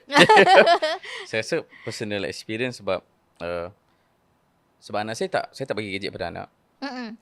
TV pun seminggu dalam 2 jam ataupun 3 jam. Kredit awal lah seminggu bagi konon-konon kan. Padahal lebih ya. Tapi tak banyak lah television. Gadget memang tak ada langsung. Okay, faham. So kebanyakan anak saya bila dia dapat sesuatu ni confirm daripada apa yang dia dengar. Yes. Bukan daripada apa yang dia tonton. Yes. Sebab dia tak pernah, kalau tengok TV pun saya akan tengok sekali kan. So saya punya by default yang saya pegang adalah bila anak buat perkataan pelik, mencarut ke, pelik ke, brand rot ke, by default saya percaya anak tu tak faham pun. First prinsip yang saya pegang, dia tak faham pun. So apa yang saya tergolong dalam kalangan mak ayah yang separa reaktif. Saya taklah reaktif terus makin cili semua tu, tapi dia mula dengan, "Hey, mana dengar ni? Mana awak belajar benda ni kan?" Dah lah dengan intonasi dan juga nada yang betul. Macam dia cakap BABI kan. Ada satu fasa, ya Allah, bayangkan anak ustaz pergi surau. Saya tak nak sebut perkataan dia, tapi macam tu lah. Dia tak sebut khinzir, dia sebut yang satu yang itu. Khinzir. Allah, macam mana ni? Dah lah dalam surau kan. Ya Allah, sabar je lah. So, masa raya lagi pula, dia dapat perangai tu masa raya. Sudah. Kan? So, saya punya, saya separa reaktif, iaitu saya marah sangat, tapi kawalan yang saya membuat adalah saya tak marah berlebihan je. Tapi marah lah. Dia tahulah saya marah benda tu kan. Dan saya tahu benda tu dia dapat daripada apa yang dia dengar. Kan? Dan personally, saya jumpa seorang parent. Saya tak tahu dia terapis ke apa, tapi dia ni banyak bagi nasihat tentang parenting lah. Dan nasihat yang saya dapat, saya rasa dia tu terapis. Dia bagi tahu, dia apa nama ni, kalau terapi apa, behavioral therapy. Okay. Saya tanya dia, sebab saya pernah hantar dia orang pergi terapi tau, sebab perangai macam dahsyat sangat. Mungkin sebab kembar kot. So, tiap hari ada kawan kan, tiap masa ada kawan. So perangai dia memang dahsyat sikit. So saya sampai tanya, dia kata kalau nak buat apa, kalau macam dia kata, semakin awak respons, semakin awak over response, semakin dia akan buat. Itu yang saya faham lah. Betul ke?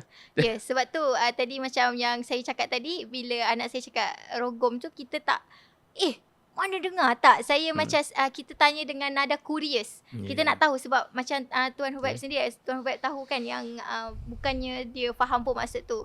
So maybe I think that is one of the ways juga macam kita tak overreactive. Tapi kadang-kadang bila kita tak react ke apa, dia tak berkurang pun. Macam dia akan cakap okay. So I think one of the ways you can do is tanya dia.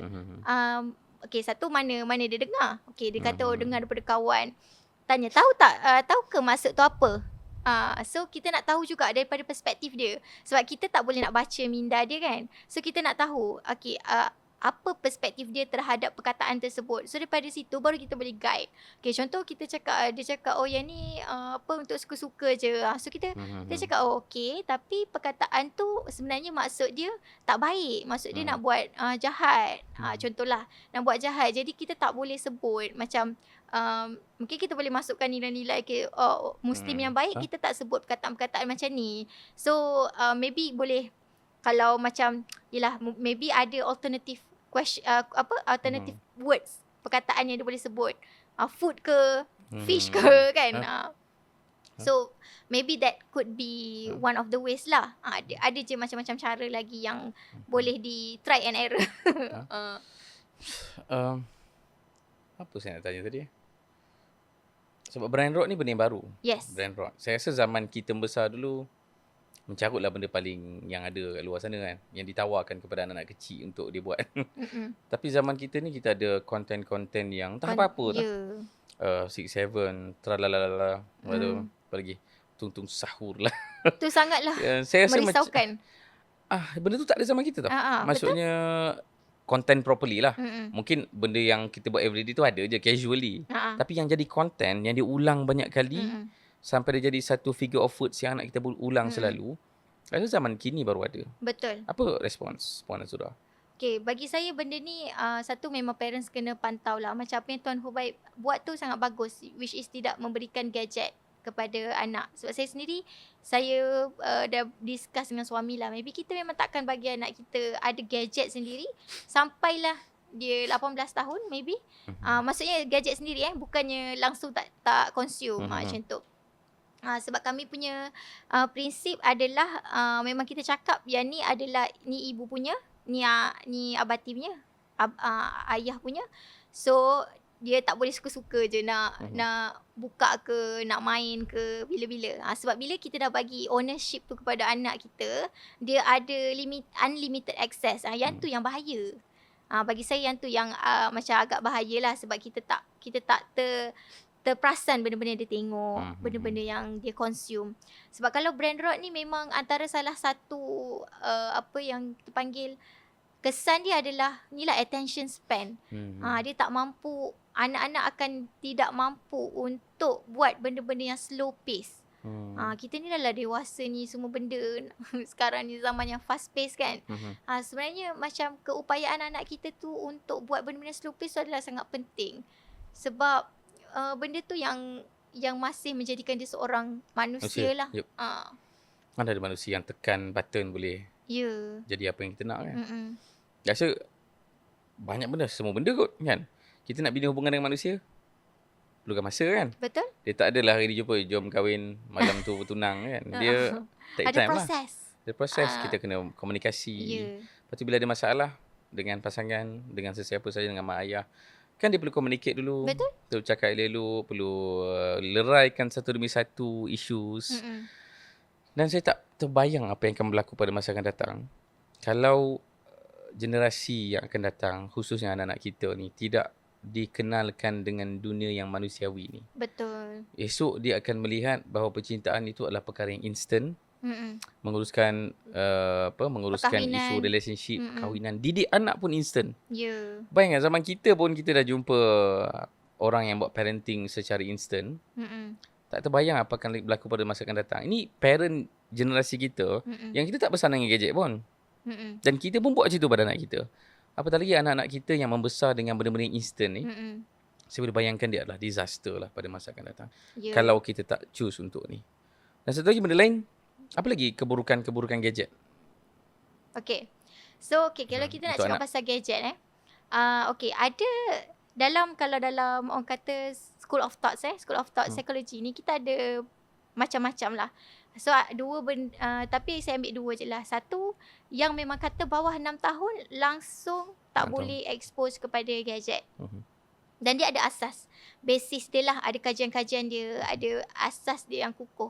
Dan ada satu juga yang cakap bahawa penggunaan gadget ini boleh tetapi terhad. Sebab itulah adanya guideline. Tapi bawah 2 tahun langsung tak boleh lah. 2 sampai 5 tahun 1 jam saja maksimum sehari. Dan 6 tahun ke atas 6 tahun ke atas dia kena still balance dengan aktiviti yang luar lah. Luar daripada skrin tu. Okey, jadi saya perasan lah benda ni. Bila ada yang cakap pasal bawah 6 tahun jangan bagi langsung skrin. So akan ada banyak reaktif parents kat situ kan. Kata tapi anak saya tak ada isu pun. Tak ada isu perkembangan pun, okey je, dia punya cakap okey, dia punya, maksudnya tak ada apa-apa isu sosial ke, isu tingkah laku ke, tak ada. Which is sebenarnya memang ada pun. Di mana setiap anak ni memang berbeza. So ada budak yang walaupun dia expose kepada gadget, dia still boleh dia still boleh menjadi manusia. Sebab apa? Sebab parents dia masih bercakap dengan dia, sebab dia masih ada macam pergi playground, dia masih bersosial, dia masih ada benda-benda manusiawi tu. Tapi ada budak yang memang gadget tu dijadikan sebagai macam satu-satunya alat hiburan atau distraction distraction yang macam kalau dia tantrum terus dapat gadget. Kalau dia pergi kau macam tu So kat situ berbezalah. Jadi sebab itulah kalau untuk orang awam, saya sarankan ikut sahaja guideline yang orang kata kalau tak mampu nak buat yang bawah 6 tahun, saya sendiri tak buat lah. Maksudnya macam anak saya dah bagi tengok gadget lah. Tapi limited dan konten yang bersesuaian. Intention tu lah membezakan. Intention. Okay. Dan juga lagi satu, kalau sebab saya bukan pakar dalam cyber psychology. Saya ada kawan kalau Tuan Hubaib nak contact dia boleh. Dia memang cyber psychology. Dan saya memang pergi attend dia punya webinar mengurus macam Gen Alpha dan gadget, mengurus penggunaan skrin ni dengan ihsan. Macam tu. Cantik. Next insyaAllah. Okay, so boleh panggil dia lah kalau nak betul-betul mendalami pasal isu gadget ni. Sebab saya sukalah dengan pendekatan dia. Dengan dia cakap ada orang kata ada keluarga yang memang orang kata macam mana gadget ni dah jadi satu tools, satu alat bagi generasi sekarang. So ada keluarga yang memang tak mampu pun nak pisahkan maksudnya untuk bawah 6 tahun betul-betul tak ada gadget apa semua. Jadi macam mana kita nak bagi benda tu digunakan dengan sepatutnya. So kita memang kena cakap dengan anak kita, konten yang macam mana boleh, kalau ada berlaku macam ni, kalau ada macam nampak yang tak elok, apa nak buat. So benda-benda tu kita equip anak kita dengan skills tu pun penting juga. Kan? Sebab bagi saya lah ada orang yang memang dia ada community tu, ada community yang bawah 6 tahun tak ada gadget. They have the community. So dia mampu buat. Cousin dia pun tak tengok gadget apa semua. Tapi ada kebanyakan kita tidak. Kebanyakan kita memang memang kita control gadget tu, tapi bila dia jumpa cousin dia jumpa kawan-kawan dekat sekolah dia orang bercakap tentang benda yang diorang tengok dekat skrin. So kat situ kita kena tahu macam mana kita nak manage lah.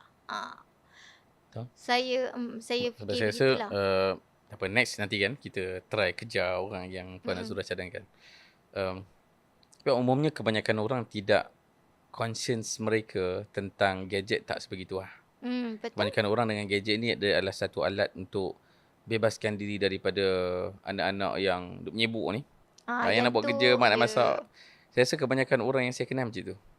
Kebanyakan hubungan dengan gadget sangat tak sihat lah. Which is dia menakutkan. So kempennya adalah untuk yang strict lebih sikit dan mampu untuk uruskan, yes, make sure minimum kan. Betul. Kalau yang tak boleh kawal, contoh saya faham juga faktor ekonomi keluarga. Mak ayah bekerja, tak ada masa dengan anak. Okey, boleh gadget tapi dengan kesedaran yang betul lah. Betul. Why gadget, nak bagi tengok apa dia punya trick dari sudut apps yang kita nak guna. YouTube Kids beza dengan YouTube biasa kan. Dan ada parental control semua. So kena explore properly benda tu untuk mak ayah yang mungkin kategori yang tak mampu nak tak beri gadget pada anak kan. At least faham benda tu. Kan? Sebab kerisauannya pada masa akan datang ni saya tengok, terlalu banyak domino effect yang menakutkan. Kan? Kadang-kadang benda sesimpel benda sesimpel motor skill. Faham. Kan? Sebab skrin kan scroll kan. Yalah, dan otaknya pun lagi belum cerita otak punya kerosakan. Dahlah skrinnya scroll je kan. So hanya satu saja motor skill yang paling padu anak tu ada, jari dia lah kan. Tapi yang lain tu tak cakap. Betul. Dan motor skill ni bukan semata-mata sebab untuk dia berjalan. Untuk dia survive dalam kehidupan. Sebab motor skill ni adalah the first layer yang dia kena lepas. Sebelum dia boleh belajar ke, boleh uruskan orang ke, berdialog dengan orang ke. So saya harap benda tu disedari lah oleh orang pasal gadget ni. Saya simpan soalan tu untuk next guest lah insyaAllah. Kan? Dah habis masa belum kita? Tak tengok jam pun. Sejam 20 minit. Nak tanya apa lagi? Banyak lagi ni. Kan? Sebenarnya mungkin kalau saya boleh, ni pun soalan selalu orang tanya. Dan saya selalu laluinya. Saya tak tahu berapa ramai kat sini anak kembar. Tapi anak kembar ni ada kelebihan banyak, iaitu orang suka anak kembar. Tapi untuk yang ada anak kembar, dia akan tahu yang wow, saya ada grup sokongan parent ada anak kembar. Faham? Setiap kali orang tanya soalan kan, apa nak buat, tak ada siapa berani bagi jawapan. Masing-masing sedar yang kau fikir sendirilah. Aku pun tak tahu nak baca dengan apa. Susah. Sebab dia celik mata daripada lahir dulu kan. Keluar perut Berkawan. dah ada kawan. Kan?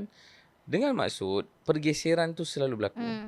Dan untuk kes saya mungkin personal Almost sikit lah every day kan. Almost every day. Bukan almost every day. Almost every hour. Almost every hour berlaku pergaduhan, perselisihan tu. Tapi untuk mana-mana orang pun yang ada anak lebih daripada satu, dia akan ada pergeseran kan. So macam mana nak handle pergaduhan anak-anak kita? Dan kenapa dia berlaku? Alright. So yang ni pun memang soalan yang sangat famous dan saya kalau dekat track lah sekarang ni, saya perasan yang ni bukan yang pasal anak kembar ke dengan anak tau. Dengan anak orang lain. Pergi macam playground, anak tolak, dia pergi record lah budak yang tolak anak dia viral tu. kan? Dia macam, macam like, for me, tak proper lah kan you are shaming the kids. The kids baru je umur berapa, memang dia tak ada skills untuk communicate secara sihat tu. So sebenarnya, kalau anak bergaduh ni, apa yang parents kena buat, tak buat apa-apa. Tak, maksudnya observe. Bukan tak buat apa-apa Lega lah. saya. Maksud saya, observe. Observe ni apa? Observe ni, tengok, dia gaduh tu ada tak melibatkan benda-benda tajam. Macam gunting ke, pisau ke. Pisau maybe tak lah kan, gunting lah kita cakap. Kalau ada gunting memang yang tu yang kita kena ambil lah. Kalau contoh dia macam main gunting tu, memang kita kena ambil lah daripada tangan dia. Sebab apa? Tugas kita adalah untuk keep our kids safe. Not happy. Okay. Keeping our kids safe. Jadi sebenarnya anak-anak bergaduh ni bagus untuk perkembangan dia. Yang tu adalah satu orang kata, sebelum dia bersosial dengan orang, dia bersosial dengan adik-beradik dulu. Jadi bila dia bergaduh, macam kita pun dulu masa kecil kita gaduh je kan dengan adik-beradik kita. So itu adalah satu benda yang sangat penting lah untuk diorang develop sebenarnya, bergaduh dengan adik-beradik ni. Tapi macam sejauh mana kita nak intervene tu adalah melihat kepada, saya rasa, intensity kot. Kalau macam dah melibatkan macam dia tumbuk sampai berdarah ke, yang tu maybe kita kena intervene lah sebab kita nak keep safe kan. Tapi kalau setakat gaduh berebut mainan ke apa, macam let them settle. Tapi masa-masa yang tenang tu, kita boleh je macam bagi tahu dia macam, okay, kalau adik ataupun abang buat macam ni, what can you do? Apa yang awak rasa awak boleh buat? Macam mana kita nak take turns dengan baik ke apa ke. Benda tu kita boleh ajar masa-masa yang tenang tu lah, bukannya masa diorang tengah bergaduh tu. So macam kadang-kadang saya dengan anak saya, sebab anak saya seorang setahun, seorang 5 tahun, memang beza 4 tahun. Tapi memang diorang macam sama je dua-dua tu. Maksudnya especially kalau diorang nak attention lah. Macam contoh kalau masa anak saya baby kan, waktu saya menyusukan baby tu lah kakak sibuk nak mengendeng. Waktu adik tak dekat saya, tak ada pula dia nak dekat kita. So sekarang ni pun bila waktu kakak dia duduk dengan saya ke tengah baca buku ke, waktu tu lah dia nak datang, dia tolak kakak lah dia. attention tadi tu. Dia tolak kakak dia macam tu. Dia tolak macam ni. So kalau saya just pegang je lah dua-dua tu. Macam adik dia macam, saya pegang je tangan dia. Okay, dua-dua dengan ibu. Tak ada macam, yelah, kita tak adalah nak favor kepada siapa-siapa. So it's actually important. Macam anak saya dulu, dia pernah tahu masa umur dia 3 tahun, dia main dengan kawan dia pijak kaki dia. Kawan dia pijak kaki dia. Lepas tu saya tengok je, saya tak buat apa kita nak intervene kan. Anak saya dia pandai sendiri, dia macam, kawan jangan tolak kaki saya sakit. Dia boleh express benda tu. Sebab sebelum tu bila berlaku macam dia gaduh dengan kawan ke apa, dia datang kat kita. Dia cakap, kawan buat ni, kawan buat tu. So saya tanya dia, so Asmat rasa Asmat kena buat apa? Asmat kena bagi tahu ni. Okay, go pergi bagi tahu sendiri. The thing is, kita tak selesaikan masalah tu untuk dia. Kita bantu, kita guide je. Maybe kita boleh prompt dia apa yang dia boleh buat. Then dia settle sendiri. Sebab benda tu penting untuk dia belajar manage the apa kita panggil social punya skills tu. Jadi penting untuk community faham kan, sebab bila sebut anak kita dengan anak orang lain, kalau parent dia tak faham, payah betul juga. Sebab kadang ada beberapa momen tu anak-anak saya dah dah bergaduh dah. Ada campur dengan anak orang lain sekali. Sekarang ni bertiga bergaduh. Bergaduh tu berebut barang, berebut mainan lah. Kadang pergi surau tu bawa lah dia punya traktor ke apa. So dia main, lepas tu berebut kan. So masa tu saya personally saya subscribe kepada biar anak learn macam mana untuk communicate, macam mana untuk berkonflik kan, betul. tapi dengan kadar mereka lah kan. So saya biarlah dia budak bertiga. Sekali bapak budak tu datang. Dan bapak budak tu bawa lagi budak tu terus. Oh. So saya macam apa conclusion ni? Sebab barang tu adalah barang budak tu. Itu pun satu masalah kan. So mungkin parent dia fikir ada anak orang kacau barang anak dia. Macam saya ada satu kes lain, saya cakap pada parent yang lain, tak apa, biar budak-budak ni tengok dia learn sendirilah macam mana nak berfikir, share mainan ke apa. Kalau dia teruk sangat baru kita masuk kan. Betul. So kadang-kadang para parent, para ibu bapa semua nak kena lihat ini sebagai tanggungjawab kolektif kita sebagai masyarakat kan. Cakap kedai makan. Kedai makan kan. Kan ni satu lagi kembali pada gadget juga. Sebab kita segan nanti tengok mak anak kita bising sangat bergaduh. Ya memanglah bergaduh tu ada had dia kan. Tapi yelah bising sikit. Dia akan mengganggu. Dia mengganggu sikit suasana. So bukan saya kedai makan, kadang dekat mall. Saya tengok, saya kesian dekat parent yang terpaksa untuk memberi sebab bukan sebab parent nak beri, sebab ada persepsi sosial tentang anak dia. Jelas sekarang ni hari tu pernah viral ada budak tantrum, dia pergi record dia macam tak selesa anak. Ya Allah, hai saya macam Jad tu ya, kadang-kadang saya rasa macam marah parent juga tu sendiri, lah. parent Bukan, sendiri juga. saya rasa maybe dia tak ada anak kot lagi. So dia macam, oh ya ke, dia rakam anak orang lain? Dia tak rakam anak orang lain, dia rakam diri dia dengan muka tak selesa. Sebab ada yes, background. Tahu? Background. Oh, rumah dia selerak semua tu Yang tu? Bukan. Ni saya ni bukan dulu punya tahun lepas punya kot. Okay. Dia macam dia record, dia masa tu dekat boat ke apa kot. Masa tu dia macam ala budak ni ada budak tantrum, dia macam ada menyalahkan parents ni tak buat apa-apa ke, something like that lah. So saya rasa macam masyarakat lah persepsi betul. Jadi kita sebagai parents pun kadang-kadang rasa macam masyarakat pun tak faham anak kita. So kita pun terpaksa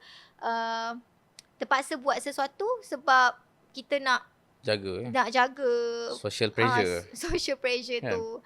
Tapi sebenarnya bagi saya dia ada jalan tengah lah. Okay, contoh macam pasal isu anak ke masjid masa ada yang macam orang tak selesa kan anak-anak bising kat masjid. So saya ambil pendekatan, kita pilih masjid yang mesra kanak-kanak. Yang tu satulah kita sebagai parents. Ataupun kalau kita bawa anak, kita macam just macam kita remind anak kita. Macam kalau nak main, macam saya cakap, kalau nak main kat luar, jangan main kat dalam. Sebab kalau bingit dekat dalam, dia punya bingit tu sangat bingit. Kalau bingit kat luar, tak dengar sangat kan. So kalau nak main dekat luar, jangan main kat dalam. So some guidance lah kita bagi kat anak kita ni. Sebab kita pun tak naklah kita jadi parents yang selfish juga. Sebab macam macam kau seorang je ada anak, orang lain tak ada anak kan. Macam tu. So jadi macam kat situ memang saya rasa kena ada teamwork lah daripada community tu sendiri. Saya berbalik kepada yang thread tadi. Bila dia buat macam tu, saya rasa sangat unfair. Sebab budak tu budak kecil kot. Why should you record them and then you upload macam dengan seolah-olah anak tu nakal sangat, jahat sangat. Padahal they are just learning social skills. Kalau you tak nak anak you bergaduh dengan anak orang lain ke apa, jangan bawa dia jumpa community. Sebab saya faham ada budak yang kita panggil karakter dia yang jenis lembut, yang jenis apa nama, yang jenis bukan kasar lah, lasak. Macam ada budak, macam anak saya sendiri, karakter dia lasak. Kadang-kadang kalau dia main, dia mungkin akan ada berlaku pergeseran macam tu.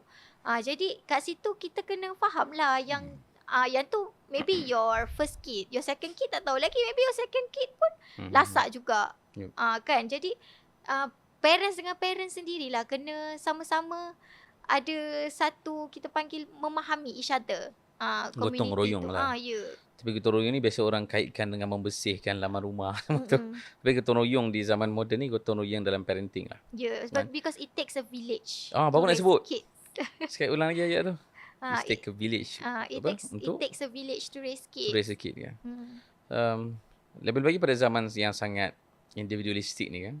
Nampak budak tantrum pun pergi rakam kan. Maksudnya ini pun satu benda yang saya sepatutnya kena ada jawapan kan. Kesian sebenarnya budak tu bila membesar. Betul. Pengalamannya adalah bila nangis orang rakam. Betul. Sebab anak saya personally sangat tak suka saya rakam dia. Pada waktu dia happy pun tak suka. Dia akan marah saya. So kenangan video anak ni agak kurang lah saya. I Sebab see. walaupun penat-penat je subscribe storage dekat cloud tu kan, untuk letak gambar anak-anak. Tapi bila umur dia dah besar sikit ni, dia tak suka rupanya. Dan yalah, saya pun tanya kenapa tak suka. Sebenarnya dia tak suka orang lain tengok. Dan yelah kan kita tengok dengan family kita kan, itu kita gelakkan dia kan. So bila saya faham benda tu, saya dah limitkan sangat lah buat benda tu. Dan saya tak faham kenapa ada parent sanggup rakam anak buat benda yang nakal-nakal, mengarut, kelakar ni, post kat media sosial, dan orang semua gelakkan dia sebab benda tu kelakar. Saya tak tahu apa yang berlaku pada anak tu ketika itu dan pada masa akan datang. Bila tahu yang dia adalah konten saja. Betul. Dia adalah konten yang akan dikenang selama-lamanya oleh masyarakat internet. Sedangkan dalam masa yang sama, ketika dia menangis, ketika dia tantrum tu, saya tak pasti adakah cukup dia berikan respons untuk mengubati dan juga untuk evaluate apa yang berlaku pada dia ketika dia menangis tu. Betul. Yep. Saya rasa itulah. Jadi kat thread pun sama. Waktu anak, memang saya perasan waktu anak tantrum tu dia record. Lepas tu dia akan jadi satu benda yang sangat damaging. Bila tahulah warga net kan, netizen, rotankan aja, cubitkan aja, simbah air. So saya macam, actually you are doing more harm than good when posting. Okay, dia macam ni. If you saya faham sebab kalau sebagai orang yang dirujuk kan, kadang-kadang ada parents yang memang ambil video anak, tunjuk kepada saya untuk saya untuk saya tengok dan untuk bantulah. Tapi yang tu kita panggil macam kira okey lah sebab dia nak dapatkan kita punya konsak. Tapi apa tujuan letak dekat social media? Social media. Normal ke? Sekarang kat threads kan. Normal ke kalau anak kita macam ni, kita buat macam ni? No. Orang suka buat consultation dekat social media sekarang. Ya, itu yang damaging. Kalau macam you need to seek the right help lah. Kalau tak, dia akan memang cause more harm than good. At least tengok podcast lah. Maksudnya daripada tanya kat threads, mari tengok manusia podcast. Nanti jadikan dia reels sebab saya rasa at least podcast ni dia adalah open-ended punya discussion yang dia trigger orang untuk berfikir kan. Itu idea kami buat podcast ni, supaya kita sama-sama sebagai parent sedar yang ada banyak ilmu di luar sana yang kita kena belajar untuk parenting. Dia bukan secara mudah. Caranya adalah takut-takutkan dengan hantu, dengan momok, rotan-rotan, acah-acah ke apa. Kerana dunia anak-anak adalah dunia yang sangat misteri yang kita kena terokai secara proper lah. Dan saya rasa dah itu dengan masa dah kat ujung ni. Sedar tak sedar, walaupun macam tak berganjak kita ni, tapi masa dah sejam 40 minit dah kot bersama kita bersiaran ni. Dan saya rasa tiba masanya untuk perpisahan kan. Bukan perpisahan lah. Saya rasa Puan Azura perlu bagi satu take home message untuk guide at least untuk terutamanya mereka yang menonton video panjang ni, supaya tahu ke mana harga tuju lepas ni untuk kita. Okay, so basically satu benda yang saya nak bagi tahu dekat parents adalah apa-apa tingkah laku ataupun perangai anak kita ni, kita jangan put blame on ourselves. Bila kita put blame on ourselves, kita akan bertindak keras kepada anak kita sebab kita rasa macam tingkah laku dia tu reflect kepada kita punya ketidakupayaan kan. Sedangkan kadang-kadang kanak-kanak hanyalah menjadi kanak-kanak. Diorang buat perangai tu sebab diorang tak boleh fikiran mereka belum matang macam kita. So parents, before you react, pause dulu. Kadang macam just look at your kids hand lah. Tangan dia besar tak macam tangan kita. Tangan dia tu kecil je kan. Jadi otak dia pun belum sempurna lagi macam kita. Jadi before you react, you pause. That's the best thing that you can do. Sebab kadang-kadang ada parents yang macam susah kan untuk pause tu. Untuk pause tu you just remove yourself lah from the situation yang you rasa sangat triggering tu. Satu benda yang saya selalu advise parents bila anak tantrum ni adalah masa, time.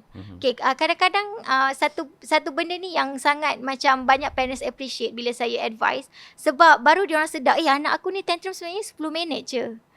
So bila dia sedar macam anak dia waktu first anak dia tantrum, dia dah time 10 minit. Jadi selepas itu bila anak dia tantrum, dalam otak dia dah ada mindset, I need to be patient, aku kena bersabar 10 minit sahaja. Because sometimes parent overreactive because dia rasa tantrum tu forever, because dia tak mindful yang anak dia tu cuma 10 minit je tantrum. It doesn't take it doesn't take a lot of your time pun untuk you be patient. Tu je. Yep. Jangan bagi lagi, saya dah tak larat ni. Bukan tak larat nak buat podcast, tak larat nak rasa berat dengan kandungan kita ni. Saya rasa ni kot sesi pertama yang saya rasa banyak dosa saya terbongkar. Dosa-dosa dengan anak kan. Kadang-kadang Sama je lah. Kita parent pun rasa sempurna sangat. Saya rasa saya di situlah untuk dibetulkan. Terima kasih Puan Azura atas nasihat dan perkongsian daripada awal tadi. Abu nak cakap apa Abu? Suami Puan Azura pun ada. Umumnya kita semua manusia lah. Kan? Baik Puan Azura yang menjadi tamu kita dan saya sendiri yang bersama dengan tuan-tuan daripada episod pertama. Walaupun kita cerita ni bagian nak arak, dia punya nasihatnya banyak, dia punya keinsafan tu banyak, tapi setiap daripada kita masih manusia yang terdedah kepada kesilapan dan mudah-mudahan Allah ampunkan kita dan mudah-mudahan kita bersemangat nak belajar lah kan. Terima kasih atas perhatian anda sampai ke akhirnya. Puan Azura atas kehadiran. Abu kerana sudi meneman dan juga kru Balik Tabir. Terima kasih. Jumpa lagi insya-Allah dalam sesi akan datang. Assalamualaikum warahmatullahi wabarakatuh.